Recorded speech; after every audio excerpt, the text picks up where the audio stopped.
explanation of empathy is to journey alongside with one another.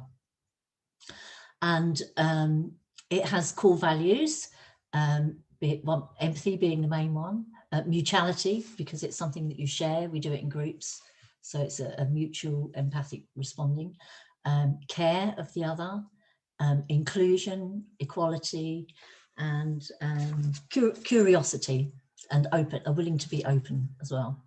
And in recent years, he's developed this, and in this recent times during the pandemic and lockdowns and all what's been going on, he's sort of further developed it as a restorative practice. So he has set up, he was setting up empathy tents. So it was literally a tent with a sign, "We listen," and inviting people to come in, whether they be Democrats or Republicans or Trumps or not Trumps, people of all different, viewpoints, to come together and to learn how to listen empathically and to really, really to get into the other person's world and listen to them in a way where they feel fully understood. So, I mean, it has many, many benefits. Obviously, it's a great way to address conflict or restore communication and good feeling in groups where that's broken down, repair rifts in families, and as well as just being great for your physiology, because it puts you in a relaxed state, when you're feeling really heard by someone and cared for in that way. It's very relaxing and just makes you feel really good. So yeah, lots and lots of benefits.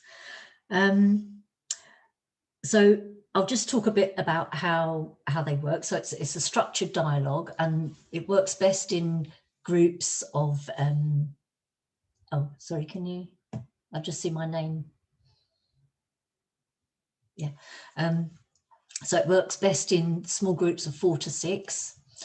And if you set a time frame, a minimum of about 90 minutes, because you need a few rounds so everyone can get a chance to listen and speak. And there are 4 roles. So you have the active speaker, the active listener, the silent listeners, and the facilitator. And the facilitator's role is to set the time boundary and keep the process together and do a bit of coaching and prompting for people who are perhaps struggling with it. And so the speaker speaks for up to 5 minutes, and it's really encouraged for the person not to speak continuously for the 5 minutes. They pause, so that gives the listener a chance to reflect back what they've heard. Okay, we usually we use a topic, and that can be anything. I and another facilitator are working on a topic tree, sort of divided into light and fun topics, medium and deep dives. So, I mean, I attended a circle the other day on death, where we talked about death and palliative care. I've attended other ones where we've spoken about play. You can choose any topic you want, or you can just speak about whatever's most alive for you. So the active listener's role is to reflect back using that process of active listening. So they don't ask any of their own questions. You're not there to agree or disagree, give any advice. You just purely reflect back the gist of what that person's saying, any feelings they've expressed, the meaning. And yeah, your job is to listen to that person so they feel fully heard. That is the goal. And the silent listeners can support this process by just remaining silent, but not using the chat box and not interrupting. And then the facilitator may step in if someone steps into asking questions and things like that, but just sort of gently coach them back on track. And then when the 5 minutes are up, I mean, the person doesn't have to speak for 5 minutes, but I, as the facilitator, will hold up a time to let them know and they can finish off what they're saying. And then the person that has just been listening, they then become the active speaker, and they choose someone else to listen to them. And then it just continues around like that. You do the first round, you make sure everyone gets a turn, and then you can just choose. You don't have to choose the same person all the time.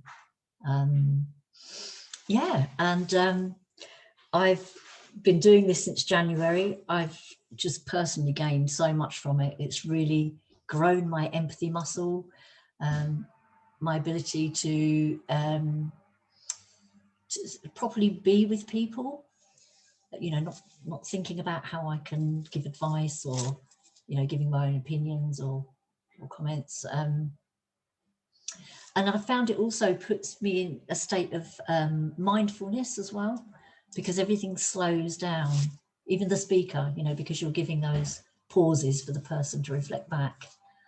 You kind of have it kind of has a slow energy about it, just sort of helps people feel relaxed.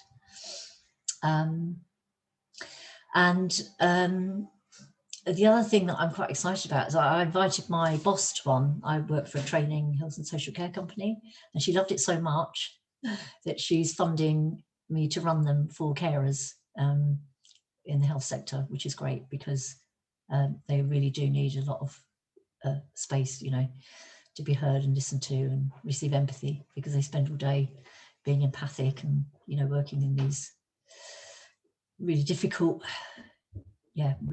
situations. So I'm just also, I'm doing the facilitating course again, because I eventually want to become a trainer, and I'm doing a specific one with Extinction Rebellion, because as an organisation they want to promote as much empathy, and they're very interested in the restorative processes and things like that. So that's really good to be working with them. So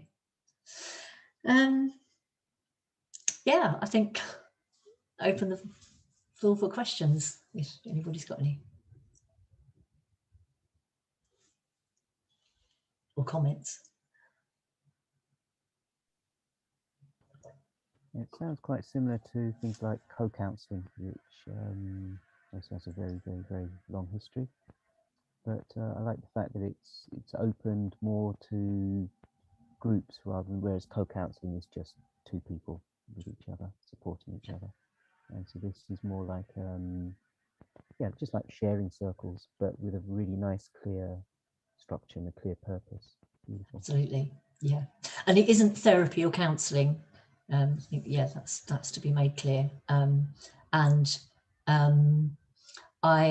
as a facilitator, I do have like a little signposting list, you know, so that if anything really major come up for someone, then I can just pass that on.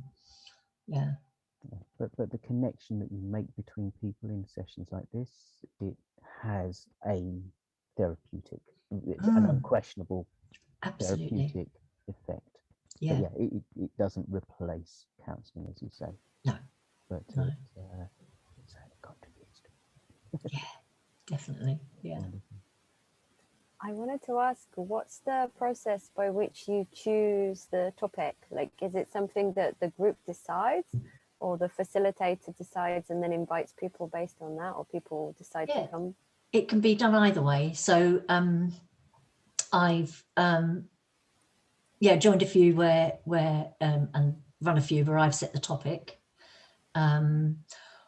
or the group can decide the topic. If so, like someone has set up a Facebook group for her local area of empathy circles, and I think they decide on the topics. And again, it depends on the organisation, the interest. So yeah, if anyone in the roots and permaculture thing wanted to have a go at doing on, they could set a topic. I'd be happy to facilitate. How feasible is it to do it online? They're all done online. All done At the moment, they're all done online. Yeah.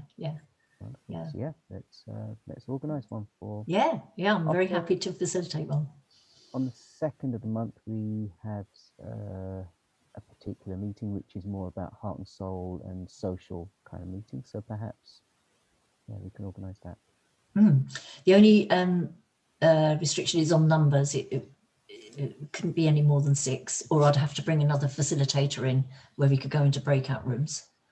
I'm sure we can organise that. Cool. Okay. And I'll put the link to Edwin's website in the chat if you want to know more about it.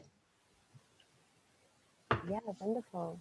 Amazing. Yeah, I think that would be a really beautiful thing if you're offering to facilitate that. I'd really like to experience it and also see, how you do that, because it's a nice tool and it's like a nice clear presentation of the idea. Oh, thank you. Yeah, there was a tool that we learned, Rakesh, when we were running the community forum, building probably. course in Bulgaria. That was very similar, with like 2 people, one person speaking and the other person like actively listening and then changing. What was that tool called? It's probably the forum. The forum, yeah. Exactly. Ah. Yeah. Yeah, it's another really nice tool for bringing people together and for having people express themselves in a really safe environment. Yeah, and like you say, safety is key to it, definitely. Yeah, so you set a very clear intent at the beginning and you set up the kind of, so everyone really, there's really nice clear guidelines as to what is appropriate and what isn't appropriate to say, in terms of, so nothing ever personal. This person said this, that person did that. There's, in this situation when this happened, this is how I felt, without looking at any particular person or indicating who that may have been, but just explaining your experience of being in that situation and how you reacted. And but there's lots of really wonderful tools like this. Many. Non-violent communication is another, isn't it? Okay. Beautiful. I think we're at time. Wonderful. Yeah, thank you so much for sharing, Deborah, and look forward to having a Roots and Permaculture Empathy Circle. That would be wonderful. Okay, so next we have